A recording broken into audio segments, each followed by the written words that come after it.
બાળકના અપહરણના કેસમાં કાર્યવાહી કરવામાં આવી છે। બાળકનું અપહરણ કરવામાં આવ્યું હતું અંબાજી પાલનપુર હાઈવે ઉપરથી। બાળકના અપહરણ કેસમાં વધુ 3 આરોપીની ધરપકડ કરવામાં આવી છે।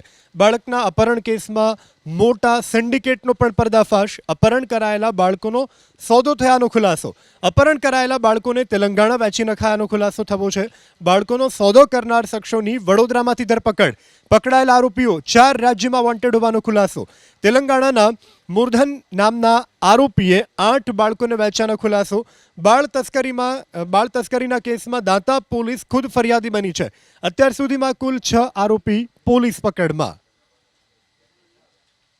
કાગજનગરમાંથી મુરગનને પકડવામાં આવ્યો। મુરગન પછી મુરગનના સાથે 2 વધુ એજન્ટો હતા, જેનું નામ કાસરાપુ તિરુપતિ અને કેલેટી ગંગાધર હતા। તે એજન્ટોને પણ પકડવામાં આવેલ અને અત્યાર સુધી જે અમારા પૂછપરછમાં ધ્યાન ઉપર આવેલ છે તેઓ દ્વારા 8 જેટલા બાળકો, જેમાં ગુજરાતના બનાસકાંઠાના 2 બાળકો છે, મુંબઈ મહારાષ્ટ્રના 2, હૈદરાબાદ તેલંગાણાના 3 અને દિલ્હીના 1 બાળક છે, તે વેચવામાં આવેલ છે।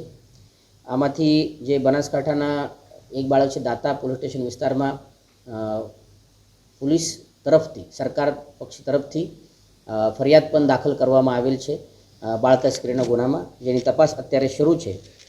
આ ત્રણેય આરોપીના સિવાય તેઓ સાથે અન્ય 4 થી 5 આરોપી પણ આમાં ઇન્વોલ્વ છે, જેમાં શિવારાની કરીને અને રોહિદાસ કરીને એજન્ટ છે, જે હૈદરાબાદ અને મુંબઈના છે।